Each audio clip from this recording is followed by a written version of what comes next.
बहुत शुक्रिया चेयरमैन साहब, बड़े अच्छा ख्याल आप करे। अब मैं आपके हर लजीज नेता कांग्रेस पार्टी की स्टार प्रचारक आयरन लेडी वोटर खड़ा हुआ है और आपकी वो छतरियां भी दिखनी चाहिए, वो जज्बा भी दिखना चाहिए। एक बार आपके लिए तालियां बजा दीजिए। सभी को हाथ जोड़ करके प्रणाम करती हूँ, मेरा नमस्कार स्वीकार करें समस्त यहाँ की जनता को। देखिए, मुझसे पहले यहाँ बड़े बड़े बुद्धिजीवी लोग बोल चुके हैं, सभी मेरे बुजुर्ग, मेरे चाचे ताऊ हैं। युवा हूँ, ज्ञान का आभार आप लगा सकते हैं, कितना हो सकता है कितना नहीं। सिर्फ इतना जानती हूँ कि इस लोकतंत्र देश में हूँ, सच बोल रही हूँ और आपकी और अपनी आवाज को बुलंद कर रही हूँ, नौजवानों की आवाज को बुलंद कर रही हूँ। सबसे पहले हम बात कर, ये आपके पहले भी यहाँ से अध्यक्ष रह चुके हैं, ये आप अच्छे से जानते हैं। ये अलग बात है कि इनको जिस पार्टी ने ठगा था ये उससे चेयरमैन थे और इनको ठगा महसूस हुआ, तब इन्होंने यहाँ कांग्रेस में वापसी की, अपने घर वापसी की, क्योंकि हिंदुस्तान का एक कार्यकर्ता, एक व्यक्ति, सभी कांग्रेसी थे। भूल कर भटक करके लोगों ने इनको गुमराह करके ये लेकर के चले गए अपनी पार्टियों में। और मैं तमाम उन लोगों की बात करूंगी यहाँ पर कि जब आपके नेता अगुवाई करते हैं आपकी और आपके समाज की, कान खोल करके सुनिएगा। सभी लोग बहुत समझदार हैं, कोई अनपढ़ नहीं है, ये हिंदुस्तान है। यहाँ पढ़े नेताओं के साथ में क्या किया जा रहा है और क्या हुआ है इस उत्तर प्रदेश में, आप उससे बेहतर जानते हैं। मैं जानती हूँ कि मेरे समाज की अगुवाई करने वाले नेताओं के साथ क्या किया गया इस सरकार में, और इससे भी ज्यादा जो खतरनाक था इस सरकार में जो हुआ वो तो है ही, इससे भी ज्यादा जो खतरनाक था वो ये था कि आपको ठगा। और अभी एक व्यक्ति मुझे हिदायत देकर के गए कि उस पार्टी के खिलाफ नहीं बोलना, उसके खिलाफ मत बोलना। हिंदुस्तान में हूँ और इस लोकतंत्र देश में हूँ, तो मैं जो मेरे दिल में आएगा संविधान के दायरे में सब कुछ यही बोल करके जाऊंगी, ये ध्यान रखिएगा। और मैं आपको कहूंगी कि जिस भी व्यक्ति ने, मैं मानती हूँ आप मेरा बड़ा सम्मान करते हैं, आपकी बेहद मोहब्बत मुझे इस बारिश में दिख रही है। मैं जिंदाबाद की भीड़ के पूरा खिलाफ हूँ, आपके प्रेम की कदर करती हूँ, भावनाओं की। ये नेता जिंदाबाद की भीड़ लगा करके तो आपको गुमराह करते हैं, ये ध्यान रखना। जिस गली से मैं निकलूं शिक्षा की खुशबू आए, जिंदाबाद के नारे लगे, इस हिंदुस्तान में भाईचारे के नारे लगने चाहिए। आप पहले गौर करिए उन बातों पर जो यहाँ मैं आपके बीच में बोलने आई हूँ। पिछले सालों से 35 सालों के आसपास से उत्तर प्रदेश में कांग्रेस की सरकार नहीं है, आपकी अपनी खुद की सरकार नहीं है। आपको गुमराह करने वाले लोगों की जो सरकार है वो यहाँ पर थी। 4-4 बार आपने मुख्यमंत्री बनाए समाजवादी पार्टी के, 4-4 बार आपने बसपा की मुख्यमंत्री बनाया बहन जी को, लेकिन आपको क्या मिला? क्या मिला आपको? जब आप नेताओं के साथ में अत्याचार होता है तो फिर इनके अध्यक्ष और ये पुराने सीएम चुप बैठे रहते हैं, बोलते नहीं है। और सबसे ज्यादा आपने अपने वोट को बांटा है इस हिंदुस्तान के अंदर, चाहे तो वो समाजवादी पार्टी के गुमराह करने में आप आ गए हो, या बसपा के में आ गए हो, या फिर आप भाजपा के में भी आ गए हो। आपने बड़े ढोल बजाए थे जब भाजपा के नेता जीते थे, आपकी महिलाओं ने भी ढोल बजवाए थे, लेकिन आप नहीं समझ पाए थे कि इस हिंदुस्तान के, इस देश की बेरोजगारी की नींव धर दी इन्होंने, इसकी महंगाई की नींव इन्होंने धर दी है। आप नहीं समझ पाए थे इस बात को, लेकिन अभी भी कुछ नहीं बिगड़ा। ये ठाकुर द्वारे की नगर पंचायत तय कर देगी इस बात को कि आप इस देश में 2024 में कैसा प्रधानमंत्री चाहते हैं। एक देश में, इस लोकतंत्र देश में तानाशाह चाहते हैं या फिर राहुल गांधी को प्रधानमंत्री बनाना चाहते हैं, ये आपको वोट तय करेगा। यहाँ नगर पंचायत का वोट तय करेगा, लियाकत हुसैन साहब को आप जब अध्यक्ष बनाएंगे ये तय करेगा। ये मत सोचिएगा कि 24 में तुम्हारी, 22 में तुम्हारी सरकार नहीं है यूपी में तो कुछ बिगड़ जाएगा, कुछ नहीं बिगड़ेगा, ये ध्यान रखना। ये कांग्रेस वो है, ये जितना उसको खींच करके तोड़ने की कोशिश करेंगे ये उतनी लंबी होती चली जाएगी। ये कांग्रेस समुद्र है, समुद्र, इसमें न जाने कितने, देखिए बिजली से हाथ न लगाए, मेरा निवेदन है। देखिए आवाज पहुंचनी चाहिए, शकल दिखे ना दिखे कुछ नहीं बढ़ रहा है मुंह में, आवाज जानी चाहिए जो बात यहाँ करने आए हैं। और बिजली मत छुइए, बारिश हो रही है। और मैं आप लोगों से ये कहूंगी कि आपने जो अपने वोट को 22 में बांटा है, आपके दिमाग में जो भरा गया था कि टक्कर बसपा भाजपा की और समाजवादी की है, इसलिए आपने अपने वोट को बांट दिया था। और आप उस भूल को सुधारिए, ये भूल सुधारने का मौका है आपके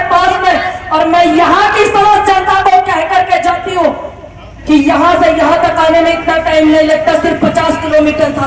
6:45 बजे से मैं मुरादाबाद में हूँ और इस रोड पर एक भी स्ट्रीट लाइट नहीं दिखी ठाकुर द्वारा से मुरादाबाद से यहाँ तक आने में। ये ध्यान रखेगा, मैं तो लानत भेजती हूँ यहाँ के विधायक पर, यहाँ के एमपी पर, कि वो एक लाइट तक नहीं लगवा पा रहे और इतने गड्ढे सड़कें। यहाँ पर इसलिए लेट आई हूँ, अपने समय से पहुंच गई, समय की कीमत भी जानती हूँ, ऐसा नहीं है नहीं जानती, और आपसे माफी भी चाहती हूँ अपने बिल्कुल साफ मन से, साफ भावनाओं से, कि मैं लेट हो गई। लेकिन अभी आप जो लेट लतीफ चल रहे हैं वो आप मत चलिए। आप लोगों का वोट सबसे ज्यादा बटा है। ध्यान रखिएगा कि हमारी खाला का भाई खड़ा है, खाला का बेटा खड़ा है, चाचे का खड़ा है, ताऊ का खड़ा, बुआ मामा फूफी का खड़ा है, फिर आप वोट बांट देते हैं। आप ये भूल जाते हैं कि आपके काम को करने वाले, इसी मुकम्मल हिंदुस्तान में भाईचारे को बरकरार रखने वाली महज सिर्फ कांग्रेस पार्टी है और कांग्रेस पार्टी ही रहेगी। इससे अच्छी आपके लिए भी कोई पार्टी अच्छी नहीं है, ये आप मेरे से बेहतर जानते हैं। मेरे नेता 4000 किलोमीटर की यात्रा चले थे, भारत छोड़ो नफरत छोड़ो। अच्छा बताइए, इस हिंदुस्तान में 2014 के बाद से जो सबसे ज्यादा नफरत हो रही है वो किसके साथ हो रही है? किसके साथ हो रही है बताइए? आपके साथ, ये आप अच्छे से जानते हैं, आपके साथ। अगर आप इस चीज को बदलना चाहते हैं तो नींव रखिए आप 2024 के आने वाले प्रधानमंत्री की, कि आप यहां से कांग्रेस पार्टी के प्रत्याशी लियाकत हुसैन साहब को जिताएंगे भारी मात्रा में। अगर आपने नहीं जिताया, आज आप रिकॉर्ड उठा करके देखिए बेरोजगारी के 2014 के बाद से कितनी बढ़ी है। आप रिकॉर्ड उठाइए बेटियों के बलात्कार के। एक सरकार वो भी थी हमारी जब बेटी का एक बलात्कार हुआ था दिल्ली में, मैं तब बहुत छोटी थी, तो मैं देख रही थी, आंदोलन चल रहा था। उस बेटी का इलाज करवाने के लिए सरकार ने विदेश भेजा था। उस समय कांग्रेस की सरकार थी और डॉक्टर मनमोहन सिंह प्रधानमंत्री थे, वो भी सरकारें थी। और पासी की बात है, ज्यादा दूर की नहीं है। और आज की मौजूदा सरकार होते सोते रात के अंधेरे में एक बेटी का बलात्कार हो जाता है, रात के अंधेरे में फूंक देते हैं ये हमारे भाई। सरकार है प्रेशर बनाती है, मंत्री प्रेशर बनाते हैं, ऐसा हो रहा है। ऐसा नहीं है कि ये लोग दुखी नहीं है, ये भी दुखी है। मैं वादा करके जाती हूँ यहाँ के प्रशासन से, धन्यवाद करती हूँ अच्छी व्यवस्था के लिए, कि जब आपकी लड़ाई लड़ी जाएगी तो हम लोग आपकी आवाज को उठाएंगे। जब आप डंडे बजाते हैं किसानों पर, जब आप लठ बजाते हैं मंत्रियों के कहने पर, तो उस डंडे में बस एक बार ये याद कर लेना कि आपके जो पिता है वो भी खेती करते हैं, वो भी किसानी करते हैं। कहीं ना कहीं आपका और हमारा कोई रिश्ता तो होगा, आपका और हमारा कोई रिश्ता होगा। जब इस देश में आपकी आवाज उठाई जाएगी तब हम जैसे लोग खड़े होंगे, वरना हम अच्छे से जानते हैं कि हम आंदोलन जीवी और आंदोलनकारी है, क्योंकि हम उन लोगों को मानने वाले हैं जिन्होंने आंदोलन कर करके इस भारत को आजाद कराया है। इस देश में हर एक व्यक्ति का उत्तराधिकार है, लेकिन आप नौजवान नहीं समझते, आप फोटो में वीडियो में रह जाते हो, गौर करने वाली बातों पर गौर नहीं करते हो। क्या अब भी आप अपना वोट बांटोगे? बताइए, आपसे बुलंदशहर से बांटोगे? चाचा मामा फूफी के चक्कर में बांटोगे? नहीं बांटोगे तो एक हाथ भी नीचे नहीं रहना चाहिए और पीछे तक हाथ उठा करके समर्थन कीजिए।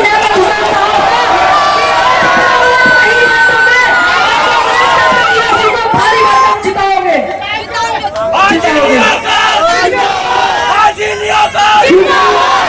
इस भारत में जो हो रहा है वो हम भी देख रहे हैं। आज देश में कोई भी आवाज हो, चाहे वो बेरोजगारी की हो, चाहे वो शिक्षा की हो, चाहे वो स्वास्थ्य सुविधाओं की हो, या फिर दिल्ली में बैठे वो पहलवान महिलाएं जो मेडल लेकर के आई थी और आज वो दिल्ली में जंतर मंतर पर रात के अंधेरे में सोती है। बात को उठाने के लिए, सड़क से लेकर संसद तक बात उठाने के लिए एकमात्र कांग्रेस पार्टी है जो आपकी आवाज को बुलंद कर रही है, आपकी आवाज को उठा रही है। ये बात आप समझ लीजिए कि आपके नेता और आपकी अगुवाई करने वालों का क्या हश्र हुआ है सिर्फ आपके बटने की वजह से।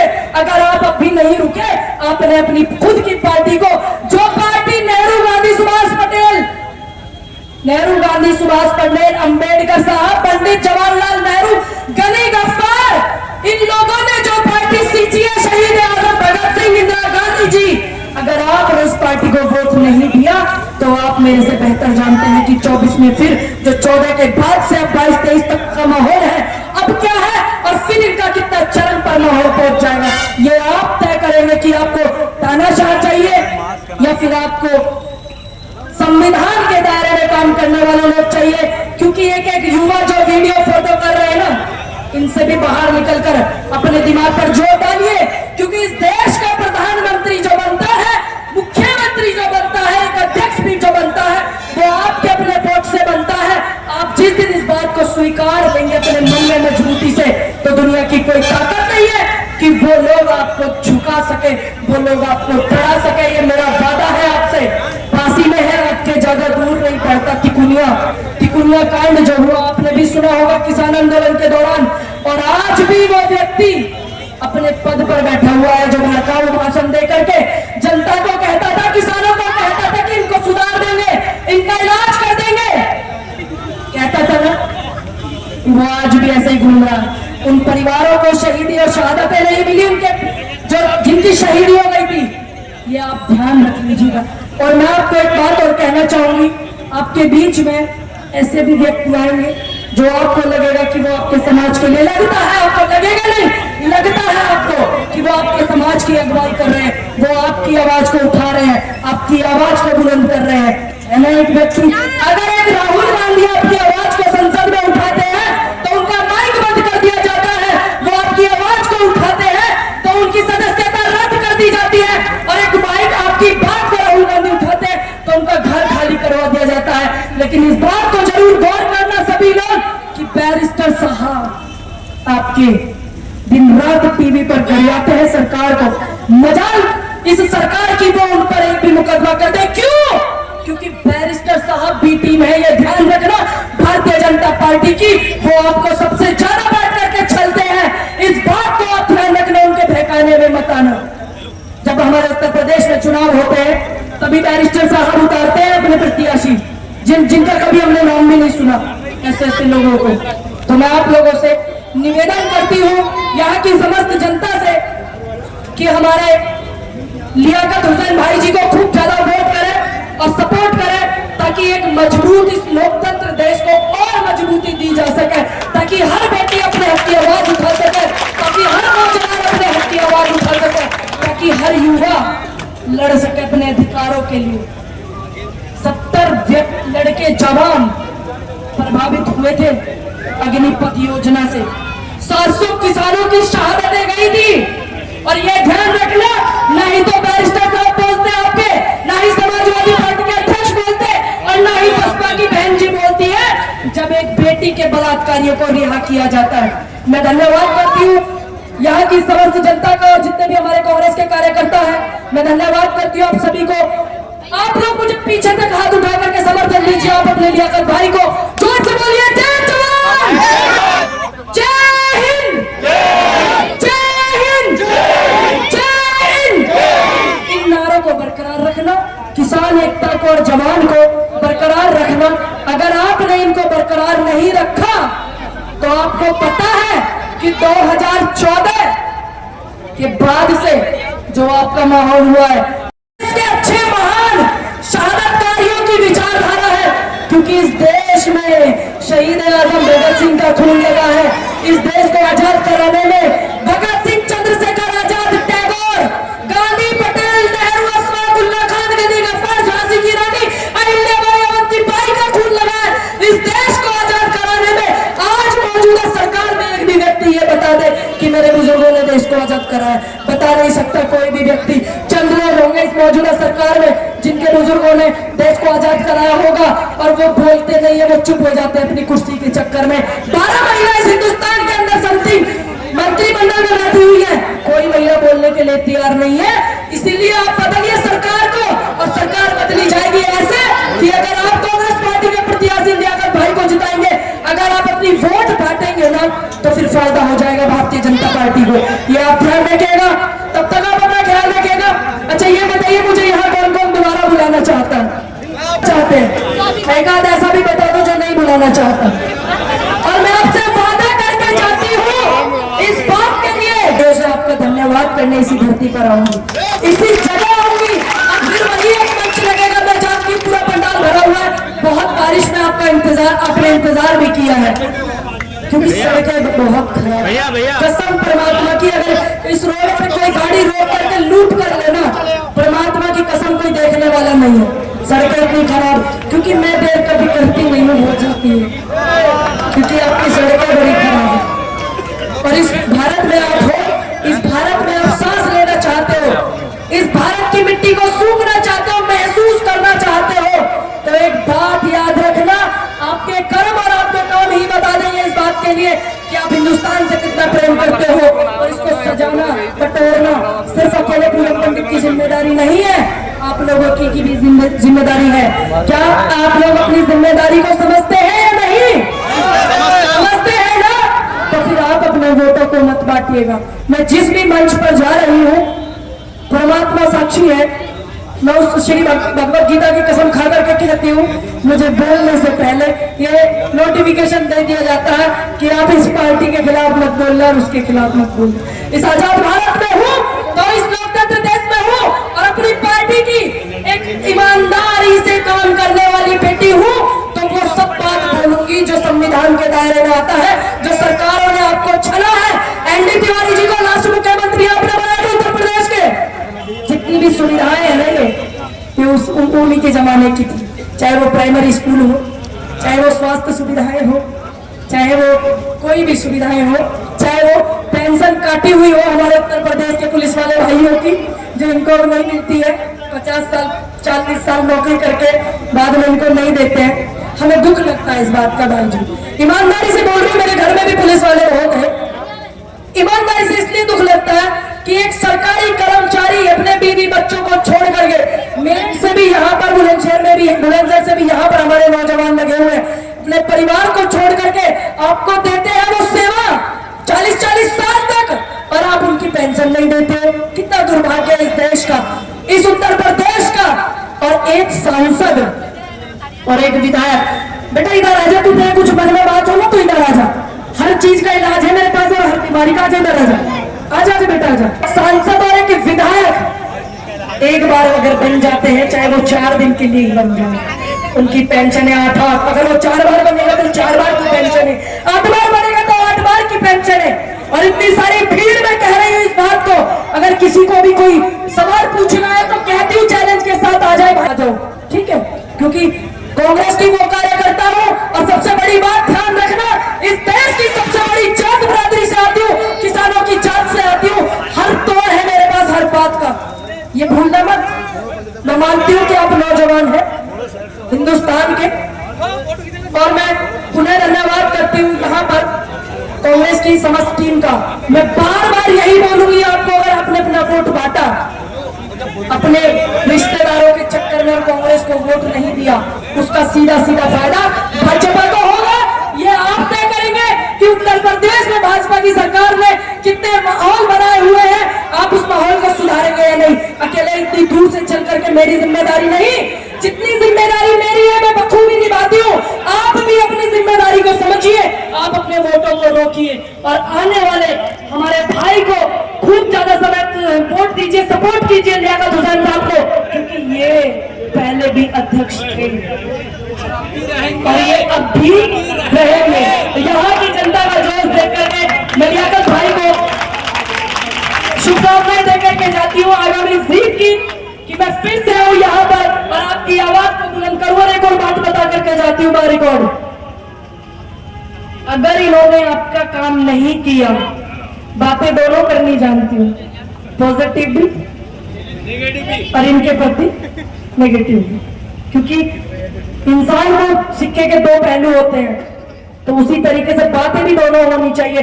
अगर इन्होंने आपका काम नहीं किया तो इसी मंच से कह करके जा रही हूँ, और इतने सारे लोग वीडियो बना रहे हैं, रिकॉर्ड कर लेना, कि इनका हाथ पकड़ के ठाकुर द्वारा की नगर पंचायत में घुमाऊंगी कि आपने जनता का ये काम नहीं किया, इस काम को कीजिए। अगर मेरी बात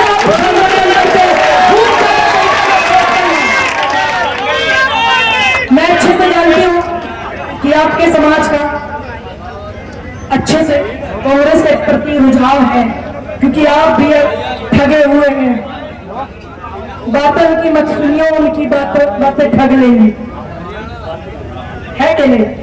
बस आप ये ध्यान रखना कि आपकी अगुवाई करने वाले आपके नेता, आपके अपने नेता, उनके साथ क्या हुआ, हमारी अगुवाई करने वाले हमारे नेताओं के साथ क्या हुआ, और इस लोकतंत्र देश में तानाशाह नहीं चलेगा। ये देश लोकतंत्र से चलता है, ये देश प्रजातंत्र से चलता है, ये देश जनता की वोट से चलता है। ये तानाशाह तंत्र से नहीं चलेगा, न राजतंत्र से चलेगा। और इसकी सबसे बड़ी जो जीत होगी लोकतंत्र की, संविधान की जो जीत होगी और जो देश में माहौल बना उसकी जो जीत होगी, वो जड़ तय करेगा आपकी यहाँ ठाकुर द्वारा के आप अध्यक्ष चुनेंगे कांग्रेस पार्टी के प्रत्याशी को। मैं पूरे धन्यवाद करती हूँ यहाँ की समाज जनता का और एक एक कांग्रेस के कार्यकर्ता का। और यहाँ पर जितनी भी व्यवस्थाएं हमारे प्रशासन के भाइयों ने की हुई, मैं उनका भी धन्यवाद करती हूँ।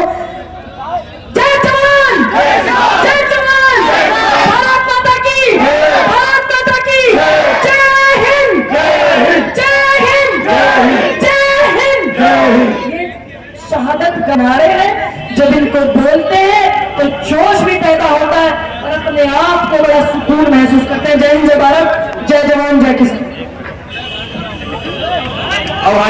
ये सोच करके कि ये दलित की बेटी है और एक ब्राह्मण व्यक्ति ये सोच करके सिर्फ ब्राह्मण बेटी की आवाज उठाता है कि ये ब्राह्मण की बेटी है, मेरी समाज की बेटी है, तो आप इस बात को बिल्कुल मान लेना कि कहीं ना कहीं बहुत कम ऐसे लोग होते हैं जो अपने अपने समाजों के लिए लड़ते हैं।